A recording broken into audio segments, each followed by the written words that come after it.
Gentiles amigos, muy buenas tardes. Bienvenidos sean una vez más a este su espacio Conexión. Esta tarde pues le invitamos a usted a mantenerse conectado a las buenas informaciones. Hoy vamos a desglosar, a compartir con una eminencia, un hombre culto, porque no solo culto porque haya escrito libros, sino porque el tiempo que le hemos visto en la palestra pública, pues ha sido una persona con muchas capacidades y lo ha estado demostrando, plasmándolo también allí en estos libros. Y con él hay que hablar de muchas cosas, con él hay que hablar, extenderse bastante. Esperamos que el tiempo nos pueda dar, Así que con nosotros está hoy, fundador del partido Quinta República, y ahora también miembro del partido Fuerza del Pueblo. Así que está con nosotros, hay que mencionarlo así, el general José Miguel Soto Jiménez. Buenas tardes, general. Buenas tardes. ¿Por qué no ex general? Bueno, pues regularmente, como otros cargos emblemáticos de la vida de la sociedad, no se pierde el grado, la condición de general.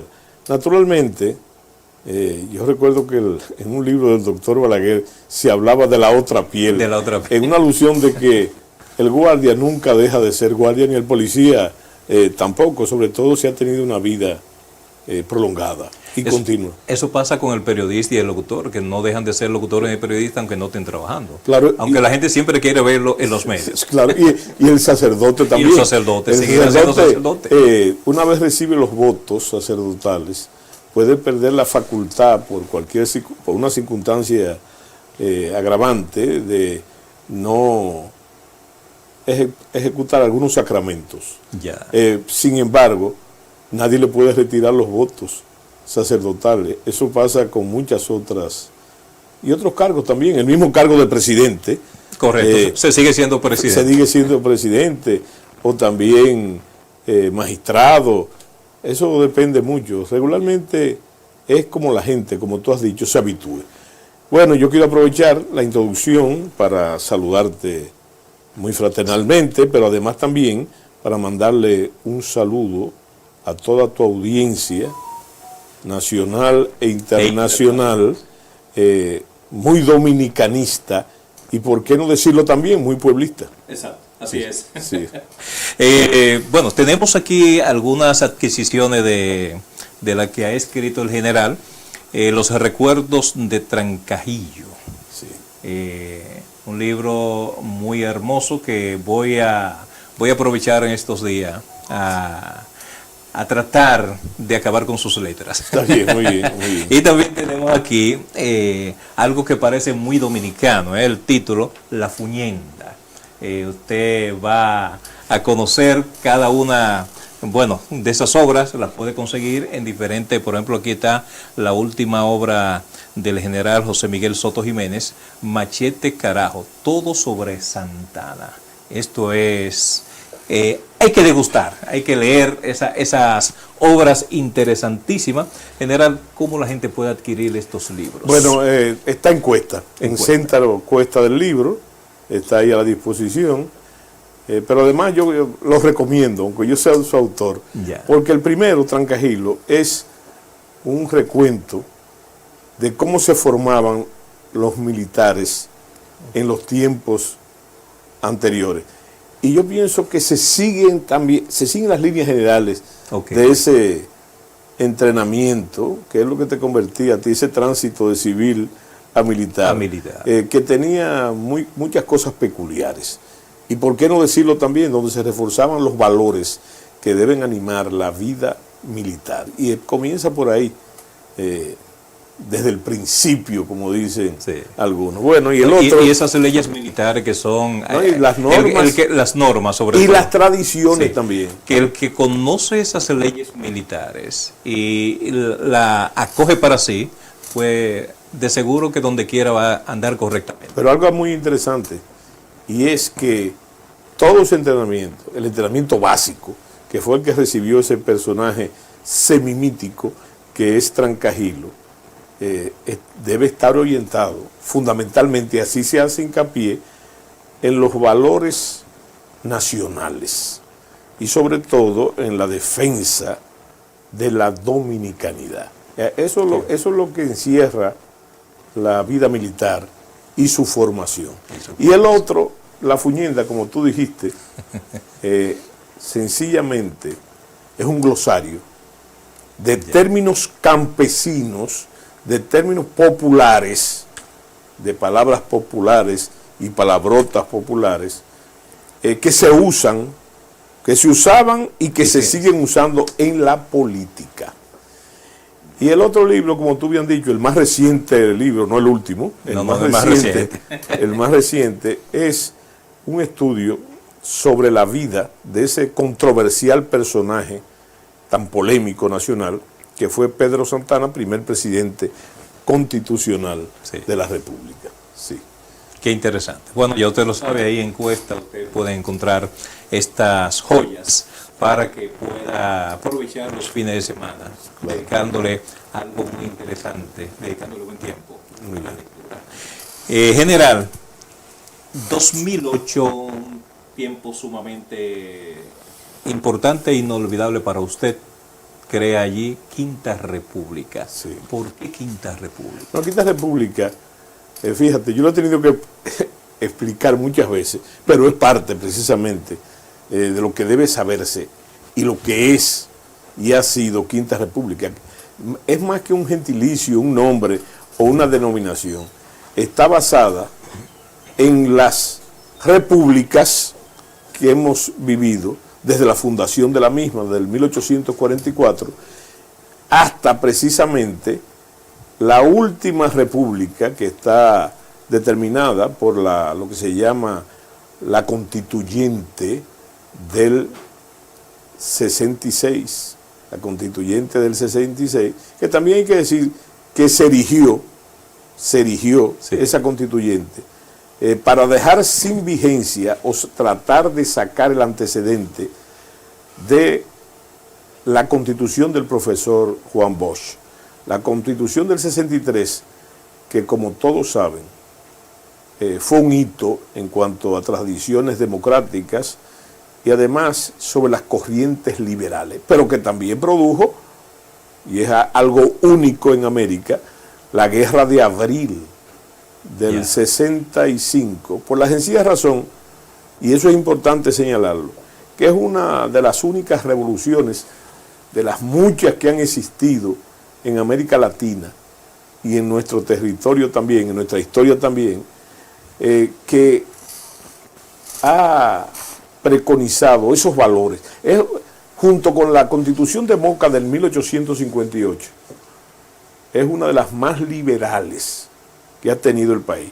Pero el golpe de Estado septembrino del 63 dio paso entonces a que se produjeran las contradicciones, las graves contradicciones e inconformidad de la población también, para restituir esa constitución. O sea que fue el gran propósito de la Guerra de Abril, de esa guerra civil, que terminó también en una guerra de liberación nacional por la ocupación de las tropas norteamericanas. El lema de esa revolución, por eso se le llama revolución constitucionalista, y es el hito que quería señalar, fue fundamental y emblemático. Una guerra civil que después, precisamente determinada, felizmente para la desocupación de las tropas norteamericanas, entonces, felizmente para nosotros, naturalmente. Sí. Bueno, entonces produjo lo que te dije ya, la Cuarta República, que también la llaman los historiadores la Cuarta República, la de Balaguer. Estamos todavía en la Cuarta República, una Cuarta República llena de reformas permanentes, constitucionales, y Quinta República no es más la aspiración, una aspiración que tiene mucha gente también, no solamente la organización Quinta República, de que lleguemos a una Quinta República donde queden reivindicadas las demás, porque hay que señalar que en cada una de las otras repúblicas, la Primera República, la Segunda República, la Tercera República, han terminado desgraciadamente, con la pérdida de la soberanía nacional. Lamentablemente. En el 1844, en la Primera República termina con el acto bochornoso, y por qué no decirlo así, con la traición de Pedro Santana y de los conservadores, no solamente de él, con la anexión a España. La Segunda República comienza con la guerra restauradora y el gobierno de Santiago. Y va a terminar en la Segunda República llena de contradicciones y de guerras civiles y de luchas políticas, la mayoría de ellas violentas. Va a terminar con la ocupación norteamericana de 1916. Esa ocupación oprobiosa del territorio nacional, entonces, va a terminar en 1924 con la elección del presidente Horacio Vázquez, ¿verdad? Unas elecciones que posibilitaron, debido a las negociaciones que se hicieron para que se desocupara el territorio nacional de las tropas norteamericanas. Y ahí comienza, con esas elecciones, la Tercera República, que termina, se puede decir, con la Guerra de Abril, con la ocupación. Fíjese que produce la pérdida de la soberanía nacional, sí, con la ocupación oprobiosa también de las tropas norteamericanas. Y ya estamos claros que la Quinta República es una aspiración, yo pienso que se dio hace tiempo dar paso a una nueva constituyente, porque la Constitución no es más que un pacto que debe satisfacer a la mayoría de las partes. Y entonces esta Constitución es la Cuarta República, que ya yo te dije, llena de modificaciones importantes. Entonces necesitamos una Cuarta República de hecho y de derecho, donde quede reivindicado la tragedia nacional de esas intervenciones de poderes extranjeros hasta ahora, para que florezca realmente la democracia. Que tanto anhelamos y que estamos en construcción, ¿verdad? Porque si usted la compara desde el 62 y el ajusticiamiento de Rafael Leonidas Trujillo Molina, usted va a ver sencillamente que hemos ganado espacios importantes en la construcción de esa democracia, que no tenemos una democracia que no es perfecto, pero si usted la contrasta precisamente con la dictadura y el proceso que vino después, tomando en cuenta la Guerra de Abril, entonces yo creo que los demócratas, los ciudadanos dominicanos en sentido general, siguiendo la frase de Sartori, el gran teórico de la democracia, que él habla precisamente de que la democracia es el gobierno de las mayorías, respetando las minorías. Y la democracia es eso, realmente. Hay mucha gente, siendo la política el hobby número uno, y perdóname el anglicismo, siendo el pasatiempo favorito del dominicano, junto con la pelota, que es consecuencia de lo mismo. Entonces, fíjate, hemos progresado mucho, por un progreso no gratuito, un progreso que se ha ganado el pueblo dominicano a base de mucho sacrificio, mucho esfuerzo, mucha sangre y sudor y lágrimas, como dijo el gran político inglés Winston Churchill. Sí. General, hay una preguntita que alguien me la hace a través del chat. Sí. Y me dice, pregúntele al general, ¿por qué si él fue el jefe de Fuerzas Armadas, todavía se utilizaba el jefe? Secretario de ahora secretario de Fuerzas Armadas. No, ahora ministro. Ahora ministro, sí, perfecto. En aquel momento era secretario, correcto. Sí. De Hipólito Mejía, ¿por qué unirse a Leonel Fernández en esta coyuntura? Sí, porque es que la apreciación de la situación es un proceso continuo y eso se entiende en el imaginario popular. Uno entiende que la amistad y la consabida lealtad que es mandatoria y obligada en el proceso militar debe traducirse en solidaridad política. Bueno, y no es así, Una vez yo tuve la oportunidad, y eso es bueno apuntarlo, una vez yo tuve la oportunidad de recobrar mis derechos políticos y civiles, conculcados voluntariamente, de acuerdo a las normas militares, voluntariamente, a no tener esos derechos mientras fui militar. Entonces, yo decidí no seguir el camino que la gente estima que por agradecimiento se debe tener. Bueno, el agradecimiento es vital, porque decía, por ejemplo, Stefan Zweig, que el agradecimiento es el principal abogado de la lealtad. Sin embargo, yo lo que hice fue, yo no me fui para ningún otro partido, yo no me fui para ninguna parte. Yo lo que hice fue, primero,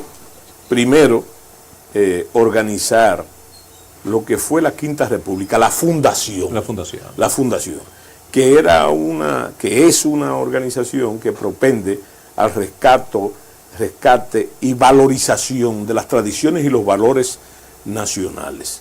Cuando la gente me preguntaba, precisamente esa pregunta de otra forma, estoy hablando de hace mucho tiempo, del 2004 hacia acá, que me preguntaba si yo iba a participar en política. Sí. Yo le decía, me acuerdo de esas preguntas. Que era insistentemente, de acuerdo a lo que pretende el imaginario popular, ¿verdad? Sí, sí. Que, por cierto, yo sigo diciendo que en el imaginario de poder, lo que diría Jung como el inconsciente colectivo, los caballos, los potros de los caudillos siguen galopando ¿verdad? Y la gente presupone cosas.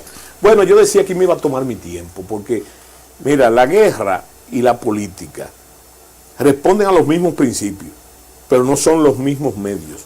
Y entonces, para simplificártelo, en las Fuerzas Armadas, el superior ordena, y el subalterno cumple. Y eso es lo que mantiene, ese valor de la disciplina, de la obediencia, del orden, es lo que mantiene. Ahora, en la política, yo te dije ya que responde a los mismos principios, no. En la política hay que transaccionar, hay que explicar, hay que hablar y escuchar, y entonces tomar los dictados de su conciencia. Y en ese campo entonces se explica que yo primero pasé a la Fundación Quinta República que yo formé. Yo no he participado en ningún otro partido, incluyendo al partido que por las circunstancias y por otras cosas anteriores, ¿verdad? Yo estaba identificado que era el Partido Revolucionario Dominicano, sobre todo por mi amistad con el doctor José Francisco Peña Gómez, cuando yo estaba activo, ¿verdad? Muy bien. Y después la amistad con el presidente Mejía. La gente en esa misma circunstancia suele preguntarse, y era una cosa también que tú recuerdas que me decían a mí, pero ¿por qué a usted lo nombraron como secretario? Yo creo que es una pregunta que hay que preguntársela, no a mí, porque yo no me nombré yo mismo. Exacto, hay que hacérsela al que me nombró. Y otra cosa es que ¿por qué yo duré 4 años? Los militares no trazan la política, son un instrumento de ella. Y algo hay importante en esa resolución de 4 años que explicarse. Primero, la voluntad del presidente de turno, ¿verdad? Y segundo, se ve que mi trabajo era bueno y mis lealtades institucionales eran buenos. Ahora bien, de Quinta República, de la fundación, entonces yo pasé, no secreto, sino públicamente, a la fundación de esa organización política, de Quinta República. La fundación no ha desaparecido, sigue haciendo los mismos trabajos que hacía antes, con los programas que hacía antes, el programa editorial, un programa de visitas a todo el territorio nacional, sobre todo a los liceos y a las escuelas de todo el país, que se llamaba Fechas Patrias, y lo seguimos haciendo.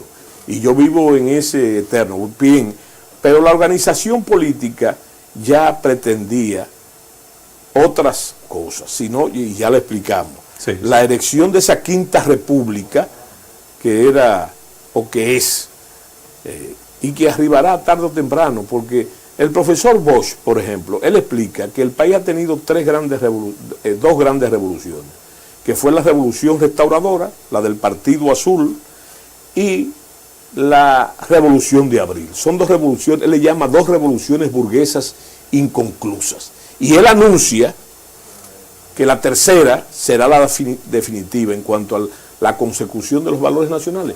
Pero hay un detalle, cuando usted habla de revolución, por un sesgo cultural, nosotros pensamos en cañones, fusiles, etc. Yo pienso que esa tercera revolución ya llegó y está en curso. Si usted calcula, inclusive desde el punto de vista economicista, que a Balaguer se le atribuye, por ejemplo, la recreación y la expansión de la clase media, lo que vos llamas la baja pequeña burguesía. Y yo pienso que la tercera revolución burguesa está en marcha, ¿verdad? Está en marcha, y eso puede explicar precisamente lo que usted llama, que ese porqué del amigo que pregunta, y yo ni siquiera lo veo de mala gana la pregunta, ¿verdad? De mala leche. Aunque la tenga, porque usted está obligado a explicar cosas. Entonces, yo lo que le digo es que esa es la base fundamental de mi paso político ante la expectativa, pero sobre todo entre lo que está sobre el tapete de las circunstancias reales, en los prolegómenos de un nuevo proceso electoral, que eso es una fecha, eso no es antojadizo en esa fecha. Entonces, yo pienso que hay que tomar partido. A mí no me gusta la neutralidad, no como guardia, sino como ciudadano, ¿verdad? Consciente de sus deberes y sus derechos, y entonces por esos caminos y ante un sinnúmero de dificultades que existen en la actualidad, que no lo dice ni siquiera Soto, ni lo viven diciendo ustedes los comunicadores, y lo viven diciendo los principales medios de comunicación, y hasta los mismos funcionarios del gobierno acusan esas realidades. Entonces yo decidí tomar partido, y tomar partido, a diferencia de todo lo demás, porque todo el mundo me dice también, pero usted estuvo muy cercano a Miguel Vargas. Sí. Entonces yo estuve muy cercano a Miguel Vargas porque nosotros propusimos públicamente, nosotros propusimos, y fue a raíz del último gobierno del presidente Fernández, en el principio, formar un gran acuerdo de oposición que en esa época debería ser liderado por el PRD, que era el partido mayoritario de oposición. Y entonces el ingeniero Vargas me mandó una carta oficiosa que yo conservo, comprando la idea, comprándolo en el buen sentido de la palabra. Comprándolo en el más... En el mejor sentido de la palabra. Y entonces, aceptando eso y aceptando también el liderato de el PRD, y entonces se hizo así. Naturalmente, cuando terminaron las razones entonces nosotros tampoco nos inscribimos en el PRD. Éramos un aliado en esa circunstancia. Y tampoco como aliados participamos en el apoyo que el PRD ofreció al gobierno del presidente del PLD, del presidente Danilo Medina. Y en esas circunstancias fuimos. Ahora bien, en estas circunstancias, y sobre todo porque yo tengo más de 40 años, con el tema, con lo que yo considero mi tema y la principal responsabilidad de la defensa de la dominicanidad, afrontando el grave problema que desde esa época visualizábamos con el tema haitiano. Entonces, en ese proceso, yo creo, y lo cree también Quinta República, la fuerza política, la organización política, que la mejor forma de afrontar esos problemas, reside precisamente, más allá de ese chauvinismo que existe, ¿verdad? Que es típico, que también nadie se debe de asombrar, claro. Bueno, entonces decidimos tomar, y yo en lo personal, no solamente de que Quinta República, la organización política, entrara en el cónclave donde están los partidos que apoyan el proyecto de Leonel Fernández, sino que yo ingresé a la Fuerza del Pueblo en la creencia firme y determinante no es que eso está ahí simplemente, de que hay que construir una voluntad política que afronte los grandes problemas que está viviendo la nación. ¿Por qué Leonel Fernández irse al lado de Leonel Fernández y no al lado del PRM, en este caso, sí, a través de su amigo Hipólito Mejía, que fueron copartícipes en el gobierno? Claro, pero hay un detalle interesante, que el presidente Hipólito Mejía no es candidato. Ya. No es candidato, ¿verdad? En esta Aunque ocasión tiene fuerza en el gobierno. No, pero es que esa fuerza, eso es un valor subjetivo. Es más, yo creo que los expresidentes, con el cúmulo de experiencia que tiene cada uno y con el cúmulo de experiencia que tiene, no deberían nunca aislarse de la vida política. Oye una cosa, en otros países, son asesores. No, asesores no, senadores. Sí. Senadores vitalicios, para que puedan seguir incidiendo con su empleo. Entonces, yo no tengo nada contra eso, pero tampoco dentro del clientelismo político, que el presidente tiene fuerza, sí, yo presidente, pero yo preferí tomar partido en esa circunstancia de que el presidente no es candidato, y lo que dice puede tener certeza o no, y yo puedo compartirlo o no como ciudadano que tiene cabeza propia. Yo pienso entonces que yo tomé una buena decisión. Una buena decisión. Ni siquiera la veo dolorosa, la decisión. La veo objetiva y ciudadana. No solamente por el liderato de Leonel. Experimentado de Leonel Fernández, ha sido 3 veces presidente de la República, siempre por los votos, y una de ellas viniendo desde la oposición, ¿verdad? Sino que hay que estudiar la vida de gobierno. No solamente las buenas cosas, los muchos logros que tiene, sino también los errores que él mismo ha reconocido. El presidente Fernández hace un tiempecito, y ahí volvemos al presidente de nuevo, que es un título que no se pierde. No le quita, ¿no? Le preguntaron en un programa como este, pero más agitado, le preguntaron precisamente de qué se arrepentía él, con 3 veces que ha sido presidente de la República. Y él dijo simplemente que es de lo único que se arrepentía, que le había entregado su confianza a gente que no se lo merecía. Y yo pienso que ahí está la cosa. Es otra gente, ahora estoy haciendo yo de abogado del diablo, por mencionar ese nombre. Óigame, que dice, pero, ¿y no son suficientes 3 veces en las obras para resolver cosas? Yo digo, precisamente, yo creo que una próxima pudiese ser vital. Vital, en la situación que estamos, no en otras situaciones de atrás, sino en esta que estamos, que aprovechando ese caudal de experiencia innegable que él tiene. Mira, hay una frase que yo repito mucho, cada vez que vengo a la televisión, y es una frase que yo aprendí en las escuelas militares, que decía que el buen juicio viene de la experiencia y la experiencia del mal juicio. Entonces, yo creo que una nueva gestión va a estar enriquecido con esa experiencia, con su carácter visionario que lo tuvo desde el primer gobierno. Pero recuérdate la modernización del Estado, o la actitud de reinserción de la República Dominicana en los organismos y en el mundo internacional en la que llegó. Hay que estar claro, después de Leonel Fernández, su primer gobierno, el país cambió. Cambió. Y él sentó las bases. La gente que vivió 5 o 6 años fuera, cuando retornó, dijo, ¿y qué es esto? Sí, perdón, o sea, es otro país. Hay otro factor que hay que tomar muy en cuenta. Más allá del culto a la personalidad, es verdad en que todos pecamos. Recuerda que a Trujillo se le acabaron los calificativos para nombrarlo primer maestro dominicano, de todo. Hasta supremo. Benefactor de la iglesia. Óyeme, entonces yo te digo que lo más importante que hay que tomar en cuenta en esta situación es que primero no es la misma, ¿verdad? La situación es cambiante. Y no se puede, más allá te decía del culto a la personalidad, que en muchos casos se puede valorar por la obra física y por la obra institucional también, y por algunos pecados que él mismo reconoce que están asimilados y aprendidos. también la situación nacional.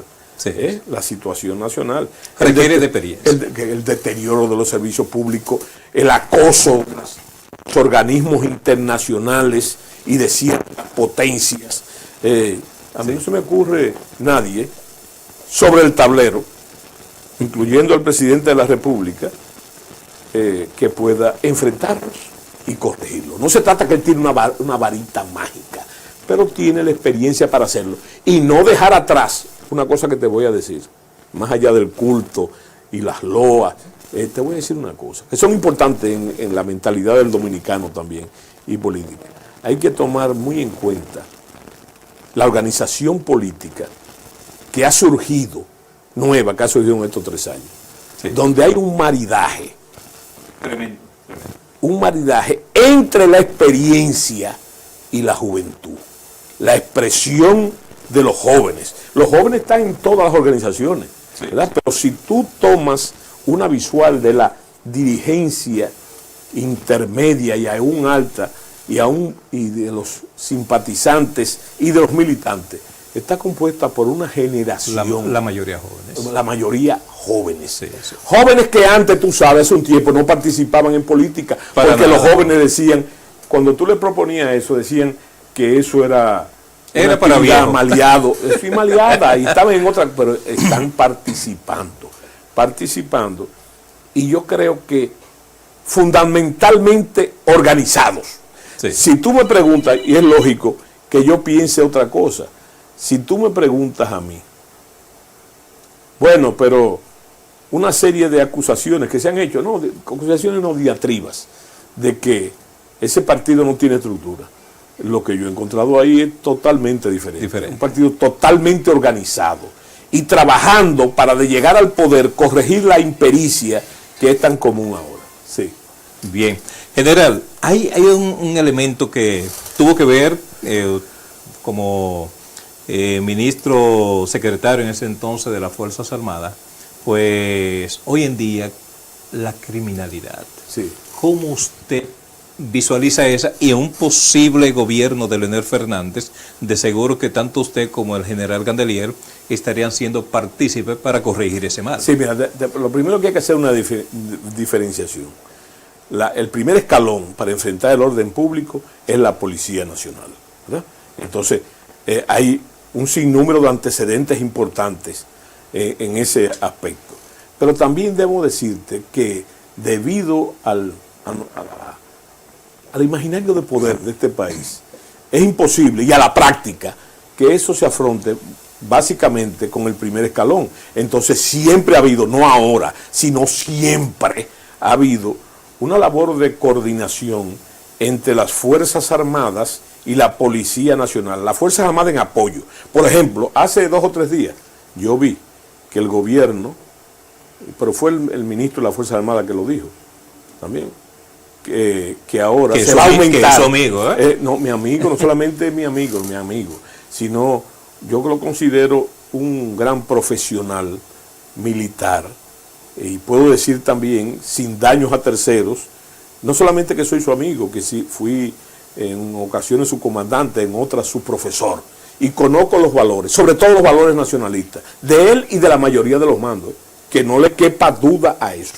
Lo que pasa es que los militares no trazan la política. Ya. Los militares son fundamentalmente obedientes, y recuérdate que hay pecados de obra y de omisión, como dice el gran libro, ¿verdad? Entonces, yo lo que te digo a ti, que en esa circunstancia, el viejo dilema es el que tú conoces muy bien, el de creer o no creer. Y entonces, la democracia es el acuerdo para lograr el desacuerdo, para tener derecho al desacuerdo, y eso es. Entonces, eso hay que respetarlo. La opinión hay que respetarlo. Ahora bien, uno no puede estar ajeno a los grandes problemas. A mí, por ejemplo, yo aprendí, ya no en la Guardia, sino en la literatura, un poeta brasileño o portugués que dijo, refiriéndose precisamente a ese tema, que es algo que estamos sufriendo ahora, la libertad. ¿Quién puede negar que aquí hay libertad?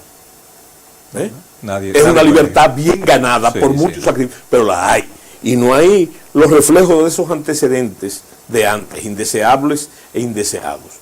Pero ese poeta dijo que la libertad sin pan es una flor que nace de un sepulcro. Y el pan está escaseando. Y el pan, por un sinnúmero de razones, sobre todo de índole economicista y económica, todos sabemos el efecto de la recesión, del alto costo de la vida y demás. Pero hay muchos otros. Y yo creo que eso gravitó enormemente en mi decisión. Y yo nada que asumo lo puedo asumir sin vehemencia, ¿verdad? No es asunto de estar sin estar, hay que estar estando. Y entonces hay que tomar en cuenta también algo vital. Y cuando hablo de algo vital, es el asunto aquel que nos refiere precisamente a la defensa de la dominicanidad, agobiada en la actualidad, a 3 años de gobierno, aunque eso tiene raíces anteriores, pero en estos 3 años de gobierno, que un detalle interesantísimo es el caso, no preocupante, no, agobiante, es el caso de la amenaza de la migración ilegal haitiana. No amenaza, vuelvo y repito, ya el problema es una realidad, sí. Es una realidad que está colmando la paciencia de los ciudadanos, no importa que sean pueblitas, no importa que sean... Mire, si usted compara los discursos con respecto a eso, en todas las organizaciones políticas, menos la del gobierno, que para el gobierno todo está bien, ¿verdad? Y yo lo celebro, no solamente que esté bien, yo celebro que sigan durmiendo de ese lado y no poniendo el oído en el corazón del pueblo para oírlo, que es una frase muy usada. Sí. Yo pienso que la indolencia y la inconsecuencia sería permanecer ajeno a ese sinnúmero de circunstancias que por la razón del tirano del tiempo me gustaría enumerar, pero nos acaba el tiempo. Se nos acaba el tiempo. Sí. Bueno, general, nada que agradecerle el que haya compartido con nosotros. Fuerza del Pueblo sigue creciendo, lo he visto creciendo, juramentando personas a diestra y siniestra. Diariamente. Sí. ¿Podría irse en primera vuelta? Mira, yo pienso que dada la circunstancia, tú sabes que en estadística hay una cosa que se llama tendencia, ¿verdad? Y lo que yo veo, inclusive en las encuestas que favorecen el gobierno, es que la tendencia en cuanto al PRM es descendente. Es indudable que la tendencia en alza es la del presidente Fernández, si nos llevamos de los propios números de esas encuestas, ¿verdad? De esas encuestas. Y hablan solas. Eso ella es un hecho. Yo creo de continuar las cosas así, de cómo va. Y yo creo que para la Fuerza del Pueblo la cosa va bien. Ya esta tarde para el gobierno ablandar habichuela. Mira, yo no me atrevería a eso, porque a mí me enseñaron en las escuelas militares que nunca se puede subestimar al enemigo, ni al adversario, y menos si tienen la ñoña puesta, ¿verdad? General, gracias por estar con nosotros. Sabemos que tiene otros compromisos y por eso no vamos a abusar de su tiempo. Bueno, pero me fue muy grato estar aquí contigo. Para nosotros más que un privilegio el que haya compartido con nosotros estas informaciones y gracias por los obsequios. Así que también les invitamos a usted para que vayan allí a Cuesta y entonces allí obsequiarse ese libro, para que pueda aprender muchas cosas interesantes. Una observación, sí. El obsequio de los libros no es un objeto de clientelismo. No, para nada. Para nada, Muy bien.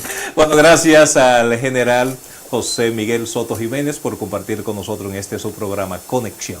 Le invitamos a usted a seguir en sintonía con nosotros porque continuamos con más.